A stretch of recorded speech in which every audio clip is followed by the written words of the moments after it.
I only take one game at a time. But there's a serious benefit for us. We also have robots who are looking through a disaster zone, finding out where people are. The ultimate goal for RoboCup is playing against the reigning FIFA World Champions in 2050 using human-sized robots. Jerome Sam, 7 News.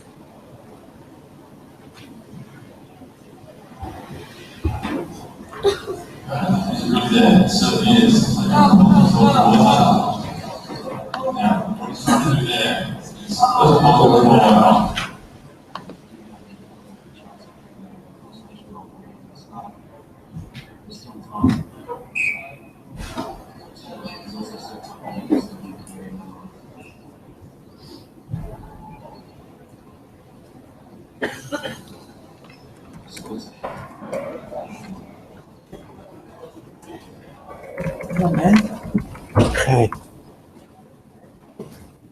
It's pretty close. Yeah, the true things.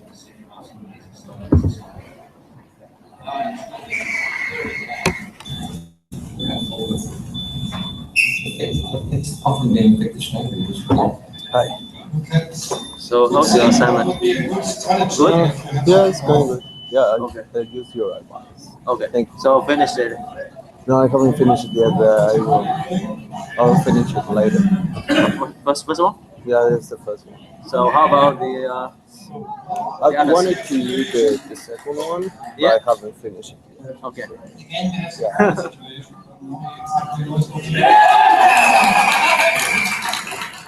Actually, I'm broadcasting this thing, so that's a broadcast of the lecture.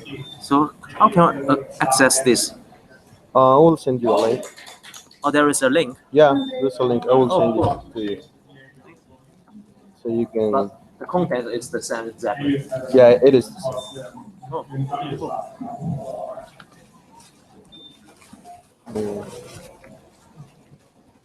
I didn't know you would come here. Yeah. Facebook. Okay, I send you the link on Facebook. Okay, cool. Thanks.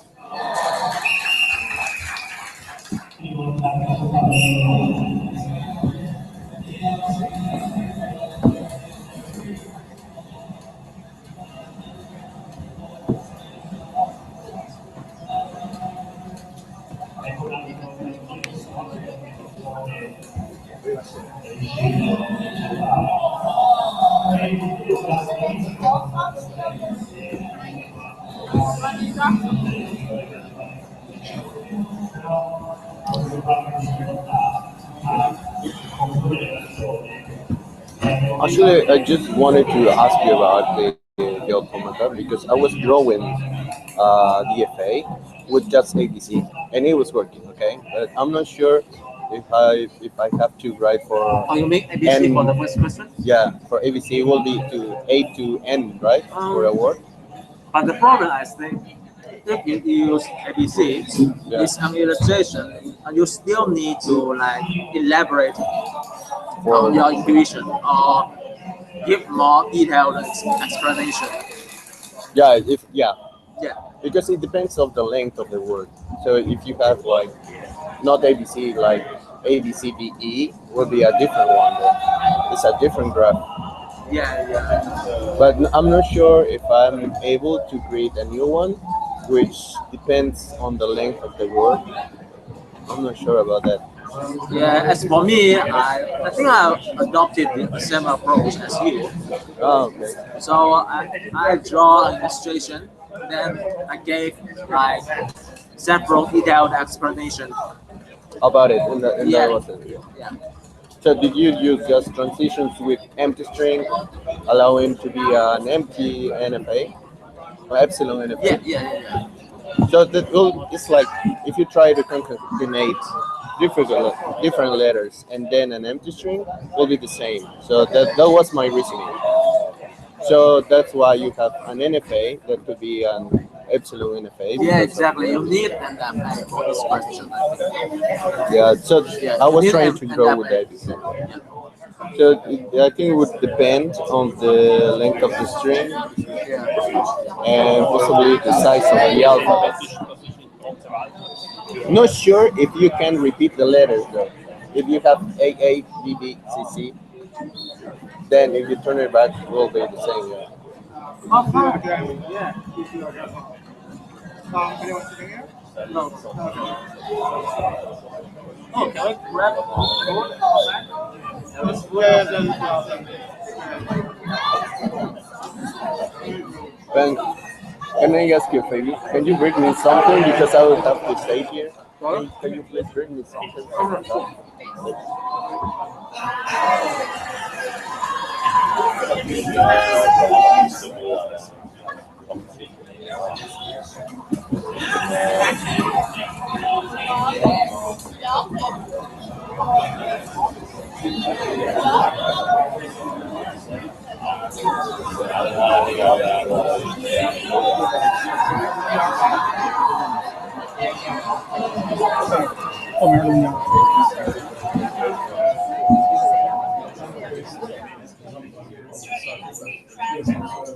Soccer champions for the second time, defeating Germany at the World Cup in China. Sean Harris and Brad Ford, New South Wales are two of the architects of that success. They say Australia is at the forefront. You guys love FIFA 1999, and I've been to very honestly for some years now. That's what I'm fully into. And being fortunate to then have a career potentially. And it's been nice to start and fortunate to use it today. And on the other field, there is no control.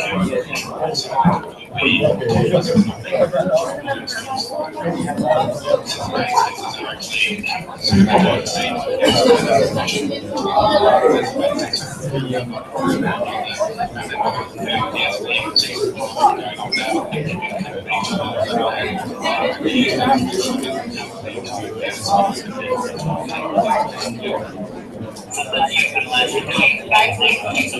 Oh, thank you very much. Thanks.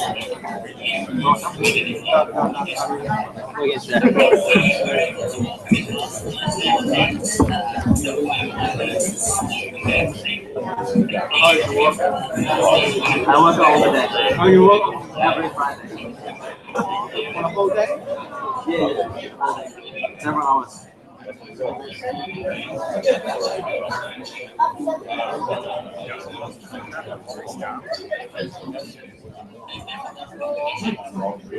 what coffee is that? Me? Yeah, I'm doing architecture.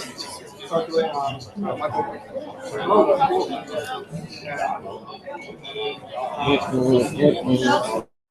Operating system. Yeah, after you finish your operating function, I'll come back. Because you haven't finished your operating system yet. At least you have to do that.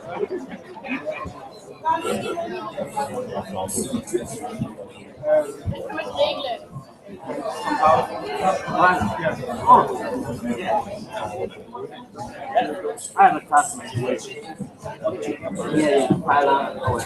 Oh, and all this.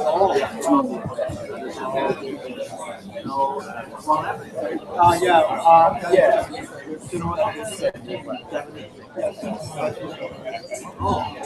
So you already know some. I know really little bit. I feel like I got No conversation. I think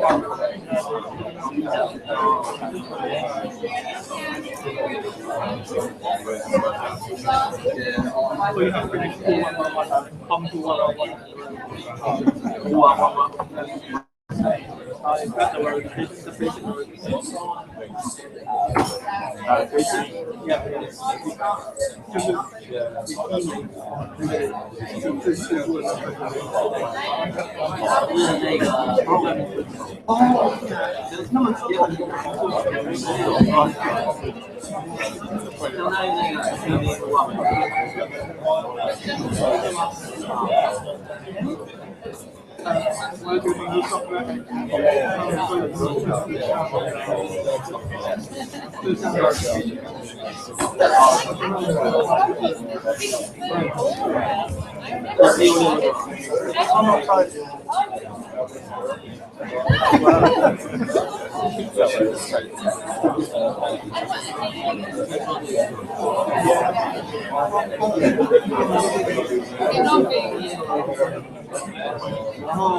然后我就觉得你们都好厉害，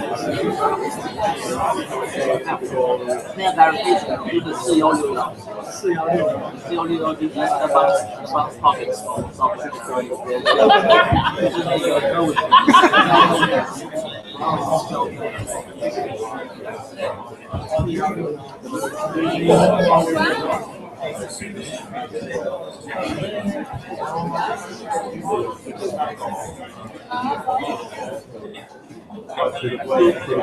歌舞另外3个都是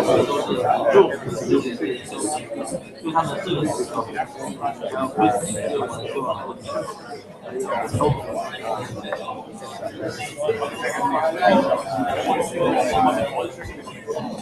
Actually, 2 years ago, the line was quite intense, lots of technical and they use Wi-Fi to communicate.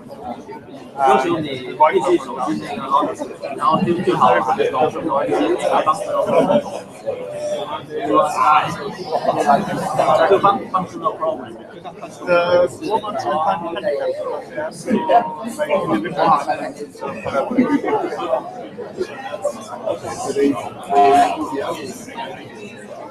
Actually, they were programmed so that they would perform best in the collaboration.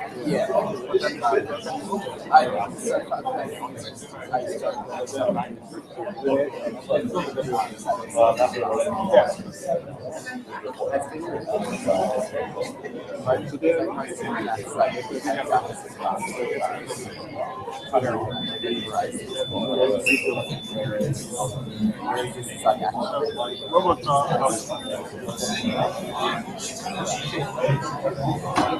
soccer players communicate.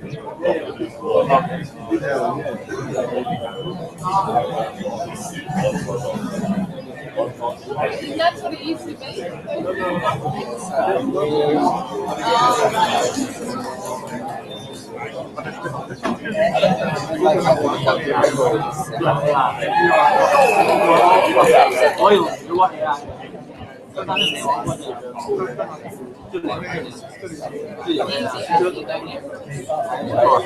If I accidentally do I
have to people size things.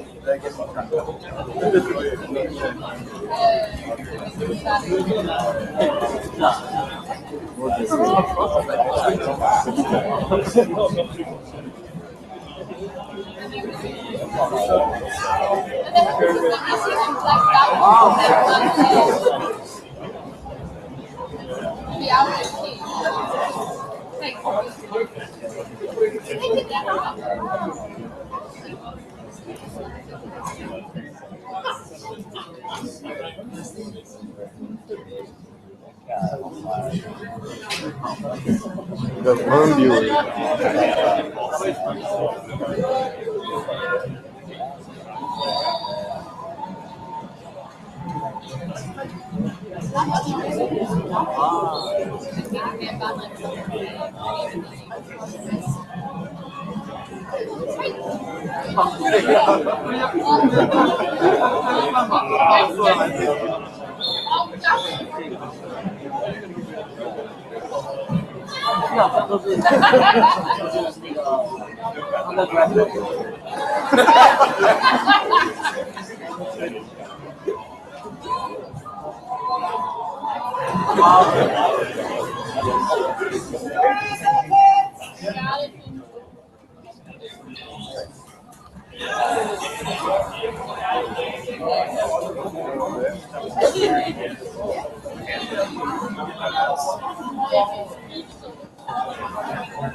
Australia has been crowned World Robot Soccer Champions for the second time after defeating Germany at the World Cup in China. Computer engineers Sean Harris and Brad Hall from the University of New South Wales are two of the architects of that success. They say Australia is at the forefront of artificial intelligence technology. We first started back in 1999, and back then it was a different robot. It was made by Sony. It was the Ivo, that little four-legged dog, and we were world champions for that one 3 times actually, and then we moved on to this bipedal robot, and now we've been world champions twice, 2 years in a row back to back. And the robots, when they're on the field, there is no human control, so they're completely autonomous. They're not being remote controlled by our students in the background. So the main sensors are actually cameras, so they do see like humans do. They have vision to them as a main sensor, not infrared or anything like that. And then when they're on the field, yes, they see some passing going on now, and they communicate with each other. And the main way we use that is to make sure that we cover the entire field, so we don't have any holes where the opposition get through. Sometimes you get penalised for doing things like pushing someone else over or other illegal actions, and you get removed for a minute if you do something wrong. I think we're able to walk a bit faster than most of the other teams. Still quite slow compared to people.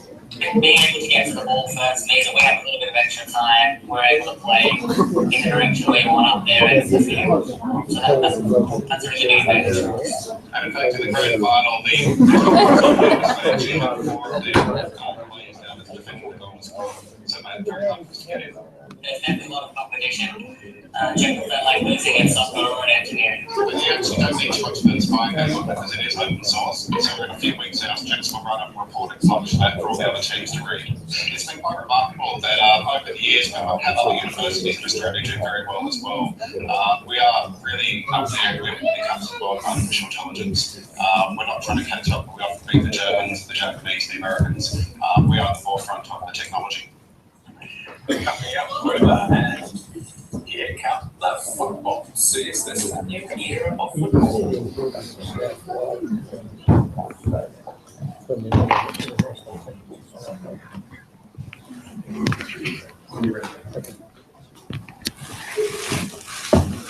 Welcome everybody. My name is Mark Hoffman. I'm Dean of Engineering here at UNSW. Before we start, I'd like to acknowledge the traditional owners of this land, the Aboriginal people. I'd like to acknowledge the Bejucal people and pay respect to their elders and also any other Aboriginal and Torres Strait Islander people here today. This looks pretty exciting. I was expecting a sigh when I stood up after everyone was watching the robots. This is the part of the UNSW Computing Public Lecture Series, which comes in under UNSW, or forum at UNSW. As you would know, UNSW has recently released a major 10-year strategy, which is going to focus on 3 main areas: academic excellence, as a university should, but also social and economic prosperity and global impact. Now, an important part of that is actually playing a part in development of policy and public information, which is an important role of a university. I'm particularly proud of UNSW Engineering. I'm really proud to be Dean. It's one of Australia, in fact, one of the world's best engineering faculties. Now, what's also really good is to see that we're starting to play this really important role of entering into the public policy debate. We don't just look at the technical side, it stretches much further. And Toby Walsh, who we have here today, is one of our leaders who is actually playing a significant role in this. So it's really good to be here. This is a lecture theatre. This is one of our newest lecture theatres that was made possible by a very generous donation from Len Ainsworth. It's great to be able to stand here and not actually use a microphone. I know that people at the back can hear me. You don't have to nod. But I know that you didn't come here from me. And so I would like to introduce the Associate Dean Education from the Faculty of Arts and Social Sciences, Professor Kath Ellis, who will give an introduction to our speaker tonight. Thanks.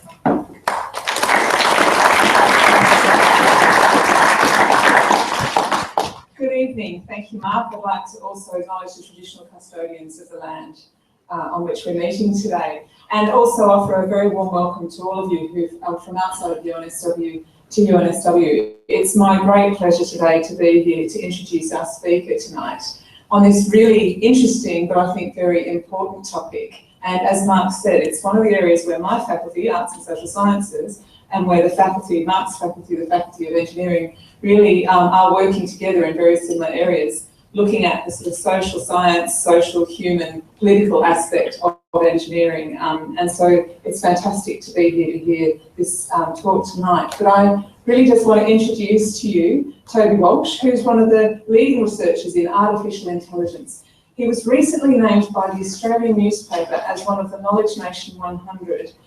That is the 100 rock stars of Australia's digital revolution. He is a professor of artificial intelligence at the University of New South Wales and leads a research group at Data 61, Australia's Centre for Excellence for ICT Research. So tonight we're going to be hearing from Toby Walsh on the topic of killer robots.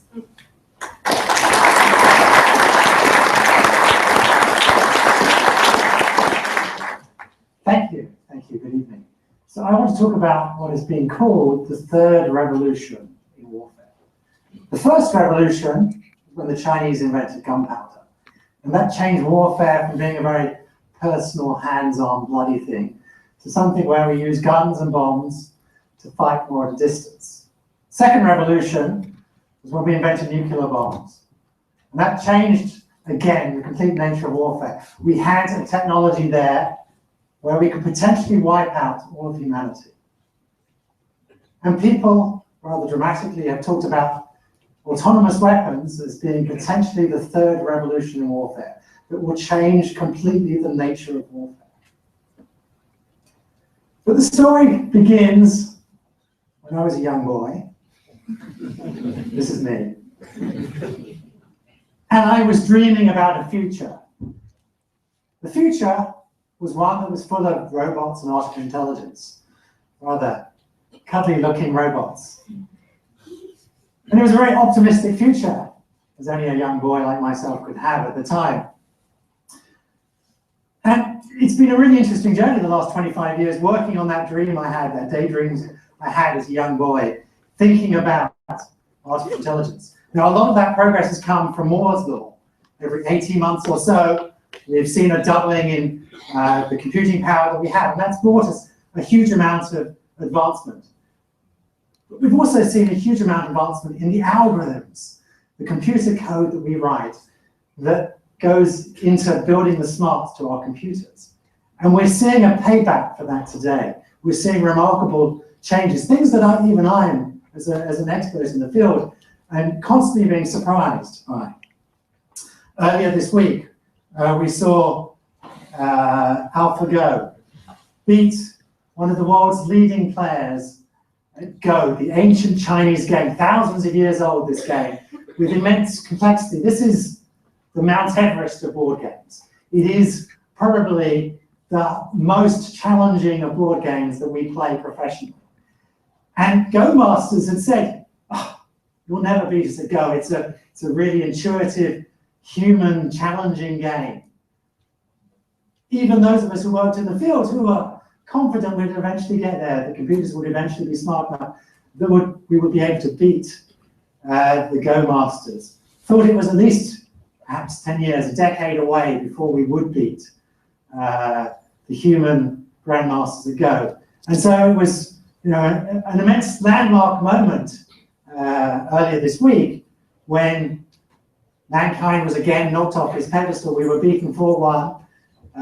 All credit to Lisa Doyle. He put up a fighting finish to win one game and to put a very exciting game on in the final match. But now humans are no longer necessarily the best at this challenging board game.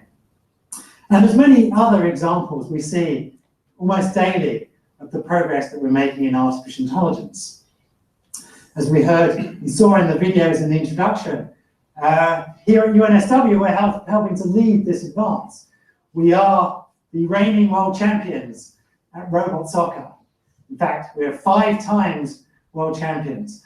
And so we are one of the leading centers helping to build this technology that is going to hopefully make our lives healthier, wealthier, and happier. But whilst I've been having this dream of building a better, brighter future, unfortunately, the world's starting to look, or at least the future's starting to look less optimistic. We have the ongoing global financial crisis. And it seems we'll never actually get out of the ongoing global financial crisis. We have global warming. And again, we're starting to witness some of the hottest months ever on record. And the consequences that's going to have on our agriculture, on our lives, on our cities. We have the threat of global pandemics. And we have, all our problems seem to be global these days. We have a new global problem, this global refugee problem that is starting to worry many of us. So the world seems to be, at least the future seems to be less optimistic than when I was a young boy dreaming about the prospect of artificial intelligence and robotics and the life that would give us, the interesting life and improvements that would give us. And part of that worry, part of that concern is a concern that people have about where artificial intelligence and where robotics might take us.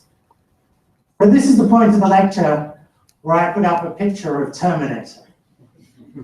Because whenever I talk to the media, and I get requests to talk to the media almost daily to talk about these sorts of issues, they put up a picture of Terminator. So I'm going to put up a picture of Terminator and tell you, this is not a lecture about Terminator. I'm not going to talk much at all about Terminator. Terminator is something that is probably 50, maybe even 100 years away. And I'm going to talk about how we can avoid actually going down the road whose endpoint will be exactly that endpoint, that dystopian endpoint that Hollywood has painted in movies like Terminator. I'm going to talk about technologies that actually are much nearer, much more stupid than you would imagine Terminator. Now, most of you will have seen, will have seen drones flying above the skies of Afghanistan and Iraq. This is a Predator drone that is flying above Afghanistan and Iraq. This is not an autonomous weapon. There's still a human. There's a soldier back in a container in Nevada who is flying this thing and is making that decision to fire its rather aptly named Hellfire missile, making that final life or death decision as to whether to take someone else on the ground. But it's a very small engineering leap to go from that remotely controlled drone, to something that would be completely autonomous. To take the human out of the loop, to have a computer fly that plane and make that final life or death decision as to whether to fire its missile. Now that's not something that actually is technically very near. If you believe the UK's Ministry of Defence, they believe it's technically possible today. And I, certainly as an expert in the area, know that that is at worst, or at best, a few years away. That's the sort of technology that I want to focus on tonight. That's the sort of technology that I think we should be worried about. And that's the sort of technology that not myself, but thousands of my colleagues have come together.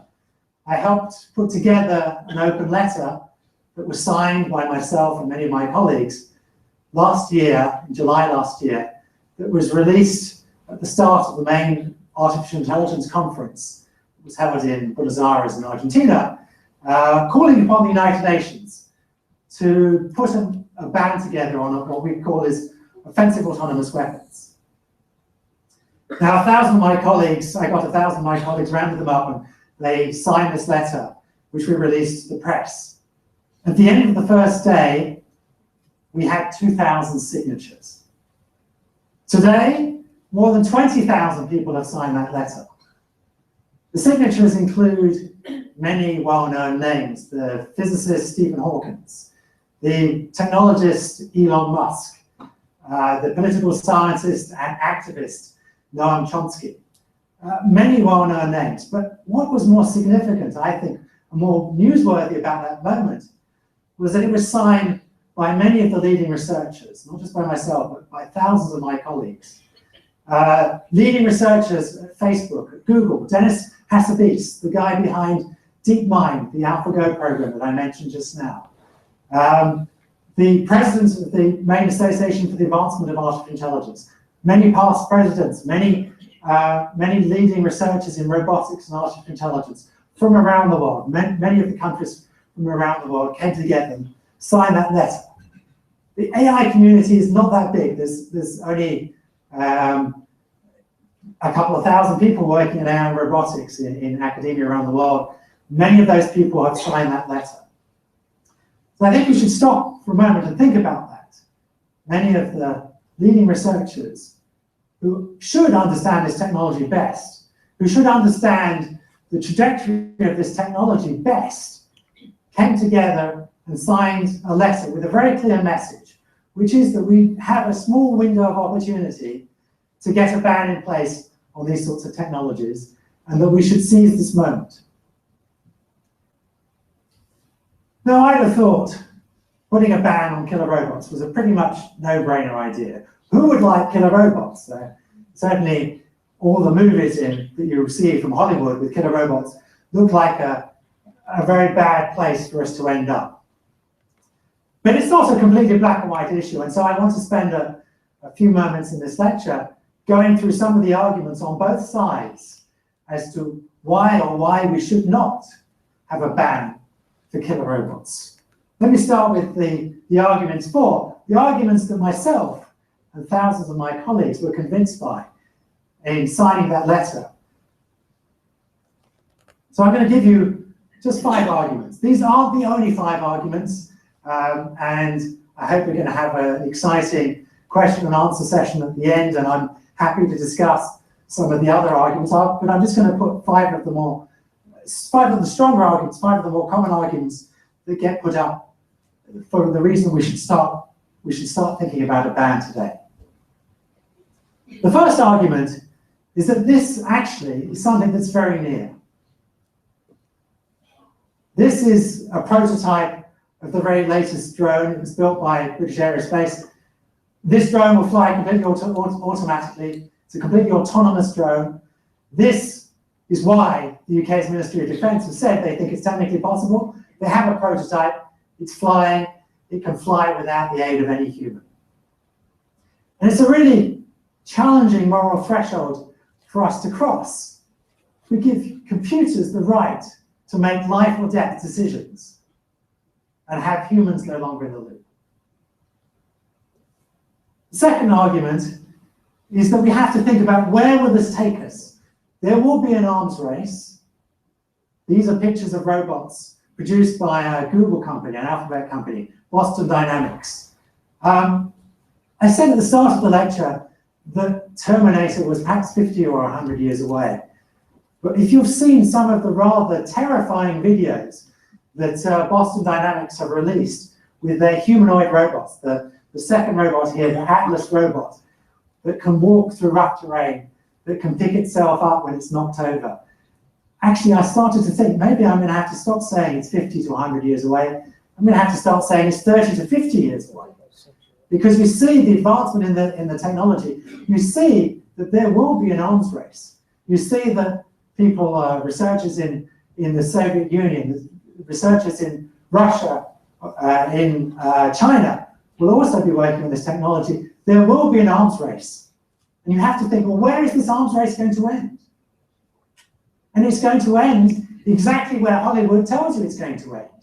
Hollywood gets lots of things wrong, but actually there's a lot. If you pick the right things out in Hollywood, there's a lot that's right in Hollywood. And the end point is one that Hollywood has told us what it will be. If we let this go unchecked, it will be that terrifying, frightening picture that you see in movies like Terminator. There will be an arms race, and it's clear what the end point will be. The third argument is that this is actually a very worrying technology. We've seen other dangerous technologies, weapons of mass destruction. Nuclear weapons, very dangerous technology that we have, of course, regulated. But there, at least, it's a challenge for the weapon to proliferate. You have to have the resources of a pretty decent nation state to build yourself a nuclear weapon. You have to get yourself access to some uranium or some plutonium to be able to build a nuclear device. But with killer robots, we're talking about a technology which will be much, much cheaper, will be much easier to develop, will much be easier to copy once we've actually militarized the technology. So it's clear that this is a technology where it's going to be much more challenging, much more difficult to regulate. And that's I'll come to that argument in a second. A fourth argument is that there will be lots of civilian casualties. A few months back, at the end of last year, there were some secret papers that were leaked out of the Pentagon that have been called the drone papers, looking at the success of the drone program that the United States has been flying for the last couple of years. And frighteningly, the statistic that they came out with there was that 9 out of the people that they had killed, that they had targeted with drones, were not the intended targets. Now that's why you've still got a human in the loop. You've got a human, a very capable human, who's actually making that final life or death decision, who's got immense situational awareness, who's able to make that critical life or death decision. And they're making 9 out of 10 mistakes. Now I'm going to tell you, with the current state of art, as a technologist, I would aspire to get to 9 out of 10. It's going to be much worse to begin with. Now, eventually, of course, I'm sure we will get the technology to the point where we're doing better than humans. But certainly the technology that we could field today, the technology that for surely will be fielded quite soon by the military, will not be reaching the capability of humans, and will be making many more mistakes. And many of those mistakes, as is unfortunately the case with warfare today, will be innocent civilians, women and children caught in the crossfire of these battles. And the final argument is that these are going to be very hard to regulate. And therefore we have to start thinking about it now before the technology becomes very mature. It's very hard to take the technology out of the hands of the military. They've already got quite used to flying drones. It will be very hard to tell them, sorry, we're going to take that technology away from you. So we have a limited window of opportunity here to get a ban in place, to be able to regulate the technology before it is out there and Pandora's box has been opened and we can't put the technology back in the box. So as I said, those are some of the stronger arguments for putting a ban in place. I'm happy to discuss later on in the Q&A some of the other arguments. These aren't the only arguments for, but those alone would be enough to convince me that we have a small opportunity, a small window in which we could put a ban in place, and that we should seize that moment. Oh, I said 5 reasons. Actually, I'm going to give you a 6th reason.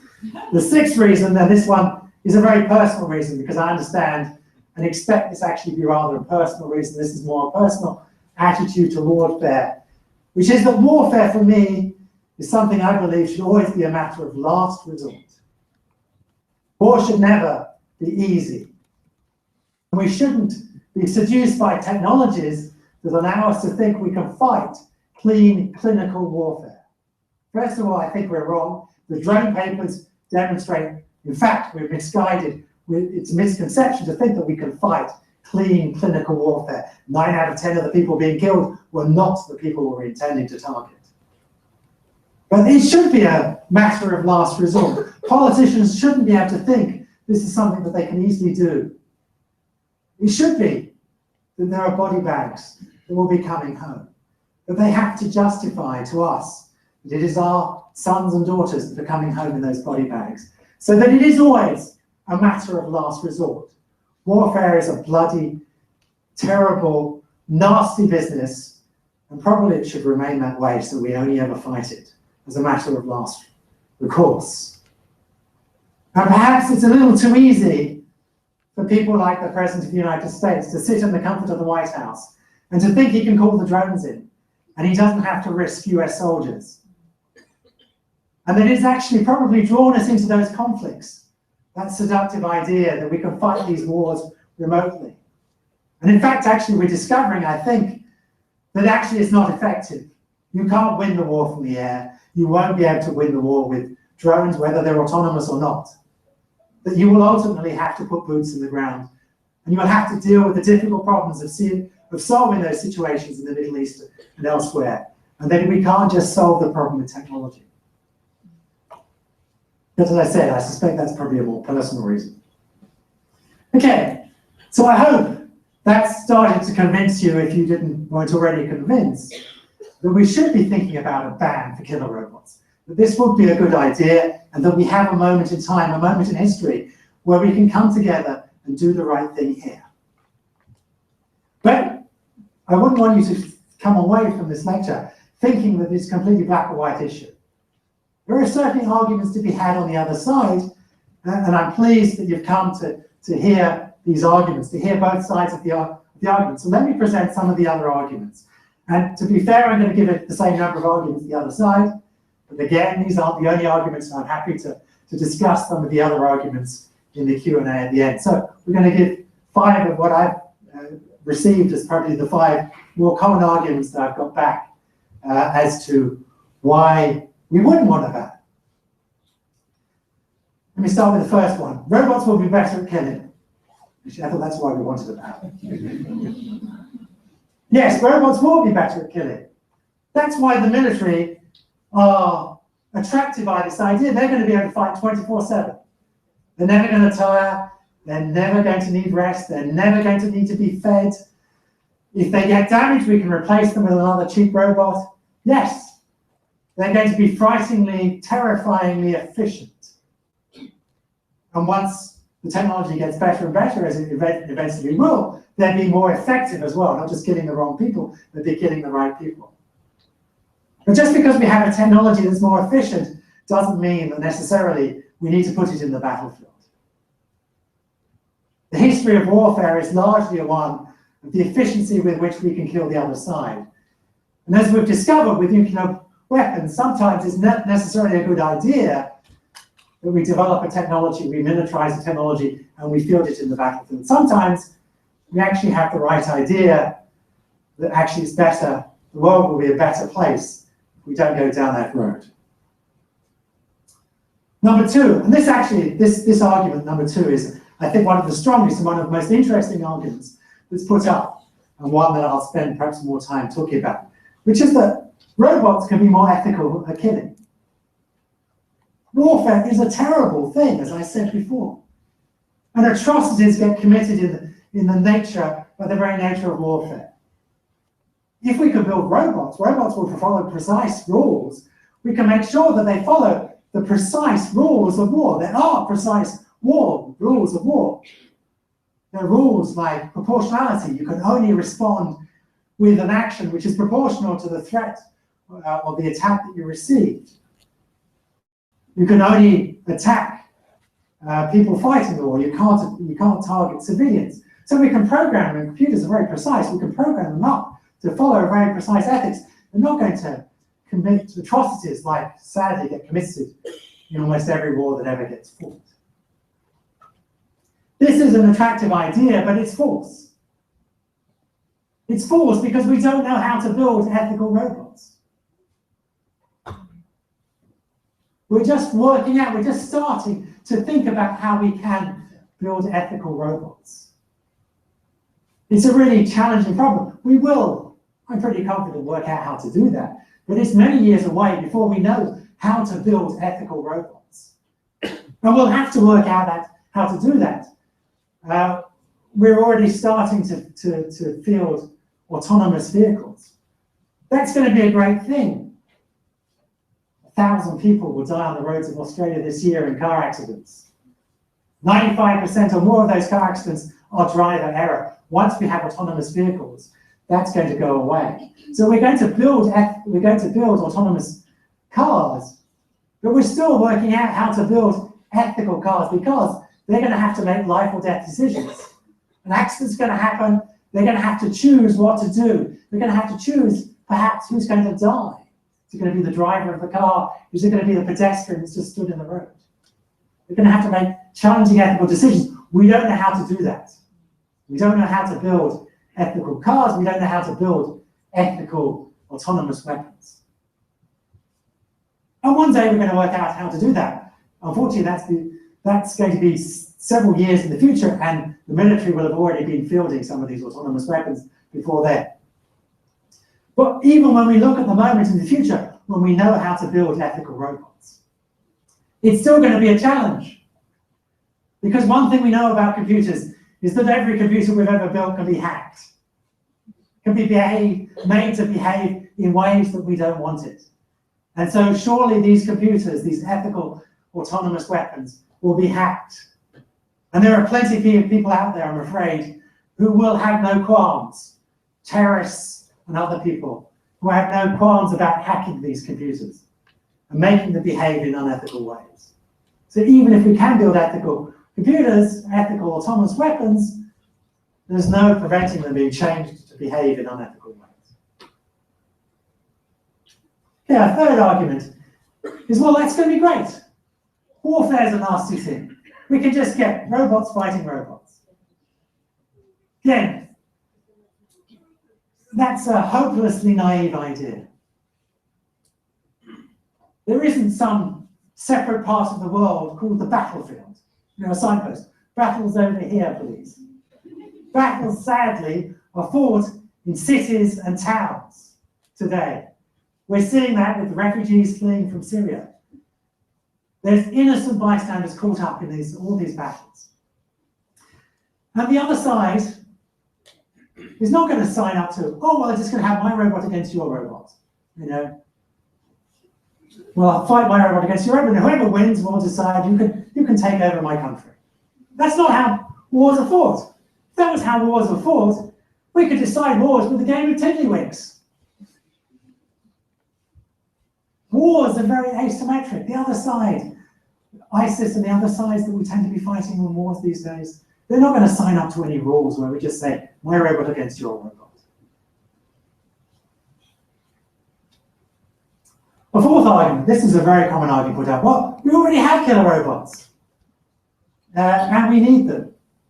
So you can see here a picture of a phalanx anti-missile system. This system is actually used by the Australian Navy and by various other navies. This is actually an autonomous weapon. It defends a ship about an incoming supersonic missile. It has a radar-controlled Gatling gun that will put up a shield of lead that will protect that ship against any incoming supersonic missile. Yes, this is an autonomous weapon, and it's being used today. That's a good thing. I've got nothing against such weapons. It's not an offensive weapon. It's a purely defensive weapon system. It has a very limited envelope of operations. It defends the airspace above and around a ship. It has a very limited operation. It will defend itself just against incoming supersonic missiles.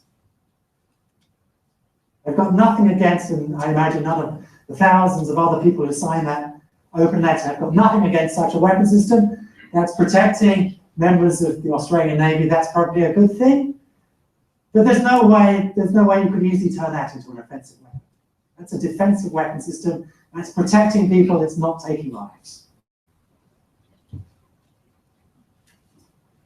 And the fifth argument is, well, stop being an idealist, Toby. Weapon bans don't work. Well, history will contradict that sort of argument. The 1998 UN Convention on Blinding Lasers exists, and we don't have blinding lasers.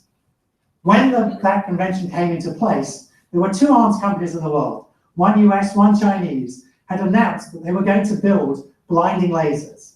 And we had the technology, and we still have the technology today, to build blinding lasers. But the world made a good decision. The world came together in the United Nations, signed a convention which banned blinding lasers. And if you go to the battlefields of Syria or any of the other battlefields today, you won't find a single blinding laser. You won't find a single arms company anywhere in the world that will sell your blinding laser. There's a UN ban. And if they started to sell a blinding laser, they'd be put on a blacklist. And they'd lose some business. And there's far more profitable things they can do than getting themselves put on UN blacklists. There's plenty of other ways that the arms companies of the world can make money. So they're not going to bother to go down there. And for that reason, we don't have blinding lasers. If you go to the black markets of arms markets of today, you won't be able to buy yourself a blinding laser. And ISIS and other terrorist organizations are not using blinding lasers. That technology has been effectively banned. We still have that technology. You go and get your eyes fixed in hospital. It's essentially a blinding laser. We haven't stopped working on on laser technology. We've just not militarized the technology. We've not just built ourselves blinding lasers and put it out there in the battlefield.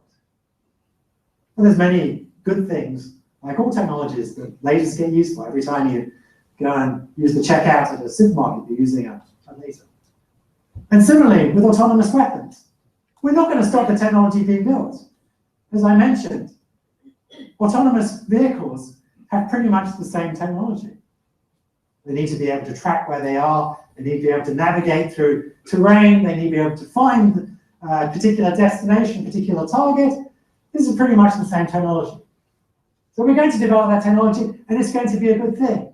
It's going to save thousands of lives. 1 million people around the world this year will die in road traffic accidents.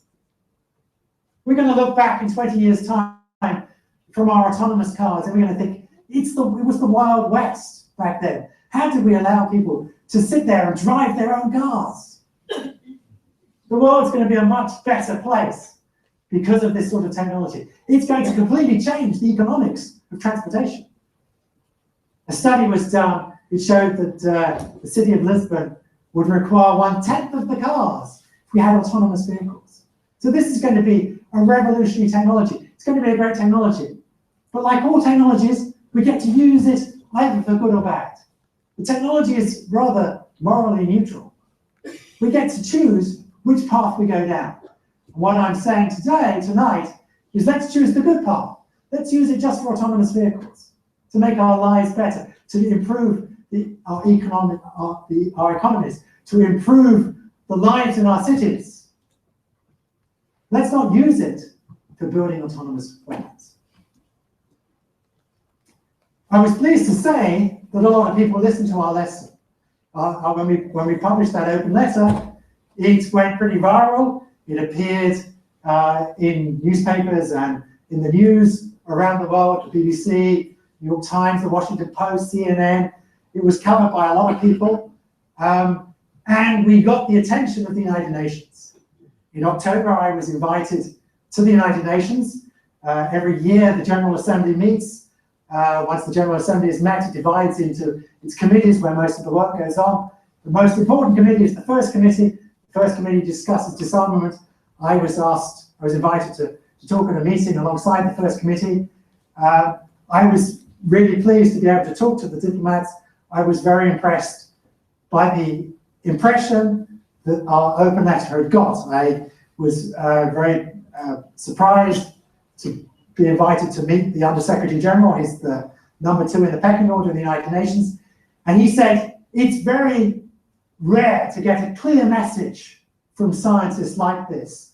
And when they do, it's something that they will listen to.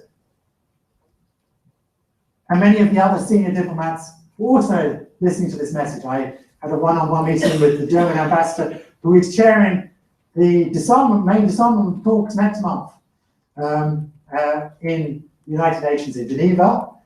And I've been invited back again to that meeting, along with some other experts, to help push on the discussions, the ongoing discussions that are going on about the possibility of having a ban. And I'm very hopeful that we will help to move forward the discussion. But it doesn't happen in isolation. But I hope I will have convinced many of you in the audience tonight that you don't have to worry too much about this man, the Terminator, that's still 50 or 100 years away, and we have a moment in history where we can stop going down the road with a path that will inevitably lead to this dystopian future. We can choose to go down a good path where AI and robotics is used to make our lives healthier, wealthier, and happier. But there's a lot still to be done before we have the happier future that I'm talking about. And certainly, I encourage everyone in the audience and everyone who listens to this later on to begin lobbying, to persuade our politicians. Australia has led from the front in many discussions about arms, about weapons of mass destruction. We've taken a very leading role in many of those discussions, in the nuclear non-proliferation treaty, in the treaties around biological and chemical weapons. But I'm rather disappointed to say that we have not taken much of a lead in this discussion at all. In fact, we've rather followed on from the US, which has been trying to push develop the technology. And it's rather embarrassing to see our cousins across the Tasman Sea, the New Zealanders, and other people who have been the people more leading these discussions. So I would love to see our politicians adopt a role that Australia has led in many other areas, of actually leading this discussion and helping the world follow a good path here, and choose not to develop such technologies, to actually put a ban in place on such technologies. So I'd encourage anyone who has the ear of such people to lend a hand with this discussion. But what might you personally do? Well, you might choose to join one of the campaigns, like the campaign to stop killer robots, that has been leading much of the discussion for the last couple of years on this issue. You might like to sign our open letter. It's still possible to sign this and add your name to the more than 20,000 signatures. You can find the letter at tinyurl.com/AW-letter for autonomous weapon letter. And I hope we can make the world a more optimistic place for 5-year-olds of the future, and ban killer robots. Thank you very much.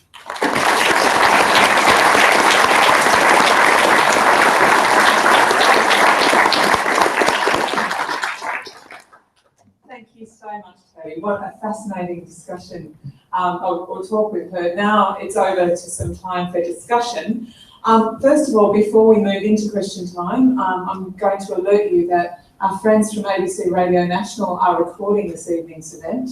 So basically, if you're going to ask a question now, we need you to speak into the microphone or the recording won't pick it up. But by speaking into the microphone and asking a question, we're assuming your consent to have your question recorded. If you don't want to have your question recorded, you might want to hold on to it afterwards and ask Toby directly over a beer after the event. And I have two beautiful and very talented assistants, Josh and Dave, who are waving enthusiastically right now. They have the microphones, and so please wait until the microphone has arrived with you before you start asking your question. So, do I have any questions? I have one right here to start with. Thank you very much. First of all, great lecture, very balanced. You've touched on both sides. Autonomous vehicles, like Google specifically, has already put hundreds of thousands, perhaps millions of kilometres now of driving, and empirically these vehicles are orders of magnitude safer than human drivers, and those collisions they have had are largely where humans are in the loop. You've mentioned that this autonomous weapon technology currently does make errors, but when we do get to the point, which we will, that the error rate is the same as or exceeds the human error rate, and operating under the assumption that we unfortunately do have warfare and rules of engagement around that. What is your take on the ethics of when the AI precision does exceed the human precision? Is it not more ethical to have robots making that final decision to pull the trigger, so to speak, rather than human operators? Thanks. That's a great question. So I'll do two parts of the question. First of all, I'll talk a little more about the Google car because you mentioned it. So the Google car has driven over, well, actually it's more than one car. The Google cars have driven over 1 million kilometres, and they've had about a dozen accidents, one of which they're responsible for. They pulled out in front of a bus, the bus hit them. So they actually had to put their hand up for that. The other accidents they've claimed they're not responsible for. Now, actually, I think that's being a bit economical with the truth, because actually most of those accidents are when the car's been rear-ended. And what's happened mostly, if you actually look at many of the details of the accident, is that they've followed the rules of traffic more precisely than we as humans do. And so they've stopped at an orange light, and we as humans might have gone through, and so someone's driven into the back of them. Of course, technically, if you drive into the back of someone, you are responsible for the accident. But actually, what Google is discovering, and this leads into the second part of the question, is that it's not so black and white. It's actually right. You actually have to do slightly sometimes break the rules of traffic, because otherwise you will cause accidents. And they're discovering it's actually very difficult to codify precisely what you should do. And that comes to the second part of the question, which is it's immensely difficult to think about how we can codify the ethics. I was lucky enough to go to the premiere of the movie Eye in the Sky last night. And the whole movie is talking about how, in the case where we still have humans in the loop, you can make the ethical decision of whether to fire a Hellfire missile. And the whole movie is around just one instant of one firing of one missile. And the challenge, the ethical challenge, is at many different levels and interpreted by many very different people. There are many different humans in the loop, in fact. There's not only the pilot, there's also the commander in charge. In fact, it goes all the way up to the cabinet and the prime minister, if it is a British operation, goes up to the prime minister, and the many different ethical and moral dilemmas. And it turns out that that whole movie is a philosophical problem well known to philosophers called the trolley problem.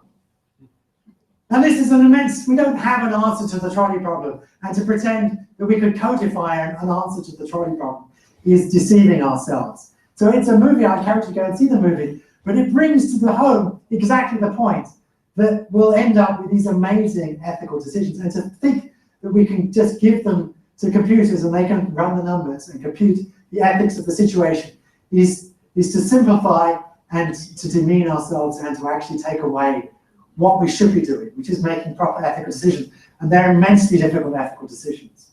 Great, thank you. Just a reminder, if you want to tweet any questions, the hashtag is #KillerRobots, and we're looking at Twitter to see what questions are coming up there. Our second question, I believe, is up here. And if you want to ask a question, do wave your arm in the air like you just don't care, and we'll get the microphone to you quickly. Go ahead, please, sir. You spoke about the second revolution in warfare is nuclear weapons. And as we've seen, certain countries that I would say are a little bit hostile towards, the UN, the West, etc., are really struggling to catch up where we are with those weapons. For example, North Korea's nuclear program sort of fails in comparison to what the Americans had in the 40s and 50s. So do you think there will come a time as these technologies rapidly advance where we'll have to classify certain advances as to protect it from certain people who might have more, let's say, sinister motives than ourselves? And who would be the arbiter of what information should be released to the public and what information should be kept classified? Thank you. That's another great question. This is a really difficult question to answer because of all the positives that we will get out of these technologies. You could take an autonomous car and change one line of code and say, not to avoid pedestrians, but stop driving at pedestrians. You've got yourself a guided missile that's going to kill people, mow people down on the streets. So it's really difficult to say how we can stop the technology being developed because it's pretty much the same technology. But we can at least do one thing. Right? We can at least not militarize it. We can at least make sure, just like with blinding lasers, that we don't get the arms companies selling it. And at least one good thing is that people like the terrorist organizations have very limited capabilities in developing technologies. Let's think of another case in point, biological and chemical weapons. Biological and chemical weapons, they're another easy technology. Most biological and chemical weapons aren't actually very sophisticated. They're not very expensive to develop, but nevertheless, we have managed to keep the world largely free of biological and chemical weapons by having UN ban on those weapon types and by not having arms companies developing them and selling them. And whenever we have a technology that we develop and sell in arms companies, you can be sure it will end up on the black market and you can be sure it will be used against us. So a question from Twitter here from Robert Linsdell at Bobbles FR is saying, which countries are leading the technology race using killer robots? Thank you, Robert. It's hard to know for sure which country is leading because there are certain countries like China where undoubtedly if I was the Chinese and I knew the threat, the billions of dollars that the US is going to be pouring into developing this technology this year, I would be working furiously to defend myself with the only means that I could, which is develop the same technologies myself. So it's pretty likely that the Chinese are developing it. It's pretty likely the Russians are. It's certainly the case that the UK has a number of announced programs. The US, of course, the US is one of the biggest funders of AI, US military, one of the biggest funders of AI research. Clearly very interested. The US is very keen to get a technological edge, the third shift that they see. That doesn't mean we should let them. Thanks very much for that question, Robert. A question right here. Just two parts to a question. The first one is that the Turing test has always come across to me as being not just a question about artificial intelligence, but also what it is to be human and to explore our own humanity. I suppose the second part of that is your reference to Noam Chomsky. In that understanding of our own humanity, do you think we'll ever see a day when robotics will get rid of wage slavery and we'll have some sort of anarcho-syndicalist utopia? That's a very big question, and I would need another public lecture to talk about those questions. I'll ask my coordinator if I can do that in the future, because there's just so many issues there. So I can't address all of them, but I will say, certainly, there are some really challenging questions. I mean, one of the reasons that I was dreaming as a child about these issues is because these are some of the big questions, right? What is it about us, our intelligence, that makes us special, or does it make us special at all? What is it about, can we make a computer to be just as intelligent, or actually possibly more intelligent than us? Those are really challenging, profound questions about us that go to our own nature and our own position in the universe. And I'd love to address those in a question. But your second part about whether it's going to liberate us or it's going to change economics, that is the other thing that we really should be thinking about and worrying about in our very near future, not about Terminator, but about how it's going to change our economies. And again, I could give another whole lecture on about the profound ways it is going to change the nature of work, the nature of our economies, the jobs that we have, the 50% of jobs that have been predicted to be automated in the next 20 or 30 years. These are, again, really profound questions for society as a whole to address, ones that we really have to start thinking about now, because we only have limited window again of opportunity to start thinking about these things, to educate and train ourselves up for the changes that will happen. So really big questions. I'd love to address those in the future. Mr. Walsh, so far we've only discussed ethics in relation to human beings. However, if we're to project into the future where robots might have some ethical decision making or we simulate sentience, do you imagine a time where robots might be deserving of ethical consideration in and of themselves as separate to human beings? There are certainly some people who believe we'll get to that point. Right? There's no scientific reason. We don't understand consciousness, we don't understand sentience enough to know what is special about us, or if there is anything special about us. And once we build intelligent and probably even super intelligent computers, whether they will actually start having any consciousness, whether it's a phenomenon of complexity, they'll start suddenly reach some level of consciousness. Maybe we'll even be able to upload parts of our brains into computers. There's the possibility of, some combined cyborg existence. These are already, again, another lecture worth of things we could talk about here. And it's certainly possible that we will end up having to give rights to robots. It's certainly very possible to think about. We're certainly going to have to, there's profound questions about how our laws have to change to deal with the fact that robots are going to be making life and death decisions, whether we have to give them rights and responsibilities. We already do that already. We already have things like corporations get treated as legal entities and have responsibilities and rights. We're certainly going to have to consider that for robots. There's another question here on Twitter from James at Artemis100, who says, can I join the UNSW robot soccer team if I go to University of Sydney? Anyway, I'm assuming he means University of New South Wales. Yes, first mistake, go to the University of New South Wales. Then you'll be able to, be able to join the robot soccer team. I believe you have to be a robot to actually be on the team. Yes, the robots are completely autonomous. Okay, we've got another question up there. Hey, Professor Walsh. Thanks for the sweet talk.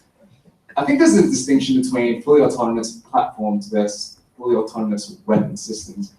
For example, a platform being a vehicle that takes you through air, land, or sea, versus one that strictly is autonomous and decides for itself when to kill and what to kill. Do you see that distinction? And does the ban call for a strict ban on the weapon system itself or on both? So the letter that we wrote to the United Nations deliberately does not try to define the terms of what we're trying to ban. And actually, I've spoken to the diplomats and they say the last thing you ever do is define the terms. There's some smoky conference room where they're just trying to finalize the signatures on the treaty where they will argue the finer points of definitions. So you don't paint them into a corner by giving them a precise definition. Now, there's many great things that autonomous systems can do in the battlefield. Right, mind clearing. We should have autonomous mind clearing systems. We send autonomous tanks in there to clear the mines. There's no reason that we should be risking human lives and human limbs to clear minefields. That's a thing for robots. And there's plenty of good things that the military can spend to develop autonomous technology for good ends. Getting military convoys into challenging situations. Autonomous vehicles, perfect answer to that problem. There's no reason we should be risking anyone's life in those situations. So there's lots of great things the military can do with autonomous technology. But what we're saying is, don't take the human out. Specifically, whether there was room for ambiguity with, for example, using autonomous weaponry defensively versus offensively, which you touched upon. And if there is, how do you feel that you reconcile that with the original argument? You have to be practical at the end of the day. So you have to be practical of what you can get the UN to ban, right? So, there may be some of us in the room who would like us to ban all types of technology that's fully autonomous, but you've got to be realistic as to what you can achieve and what will be effective. and what will make, at the end of the day, the world a safer place for 5-year-olds. And so, for example, defensive autonomous systems like the Phalanx anti-missile system, I don't think it's realistic to suppose we'll get the military to hand over, to hand back in those systems. And there's a good moral argument, I think, to be had.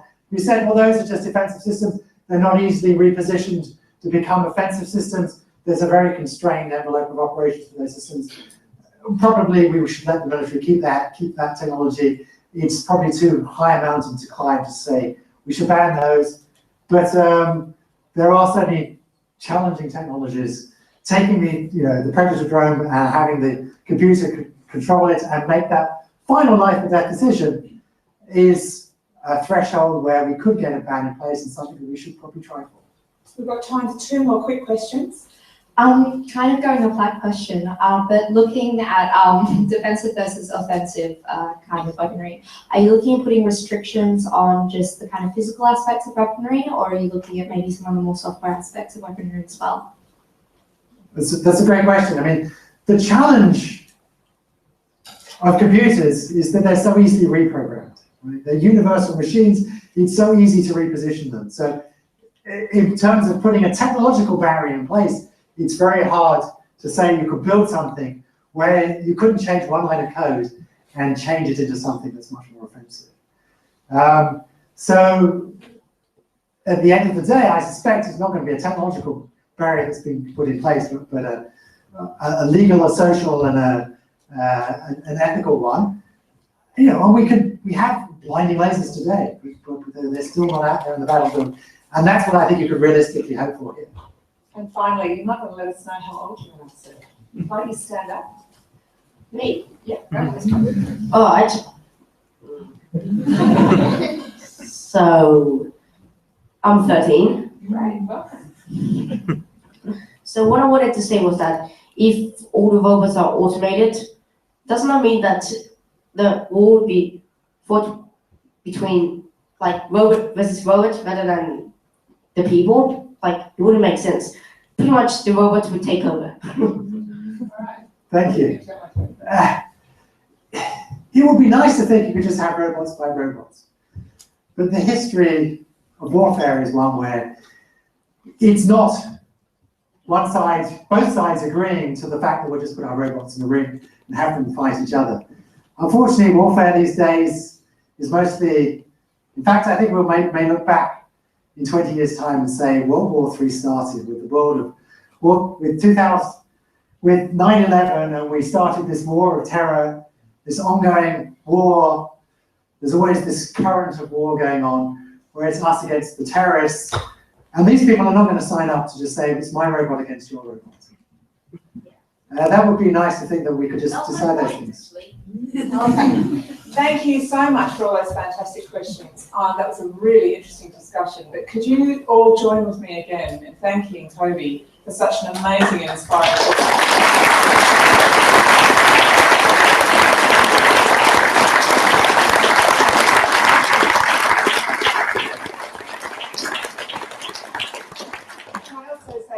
Josh and Dave, you got your workout today, you don't have to go to the gym. Thank you for running around with the microphones, that was very helpful. But if you enjoyed tonight's talk, can I let you know there are going to be more in this series, and the next one is going to be about hacking. Are your accounts safe? Gosh, it's all scary stuff, isn't it? And that's going to be Associate Professor Richard Buckland, and that's put in your diaries, Friday, August the 12th. I'm saying same back time, same back channel, same location. That is one not to be missed. Another equally inspiring and engaging speaker, just as we've had from Toby tonight. Thank you again for joining us tonight. It's been a wonderful evening. But please join us again downstairs, outside. We should see some of our amazing robots in action playing soccer, and there's more beer, nibbles and drinks for us to talk more about what a fascinating topic we've heard about tonight. Thanks, everybody.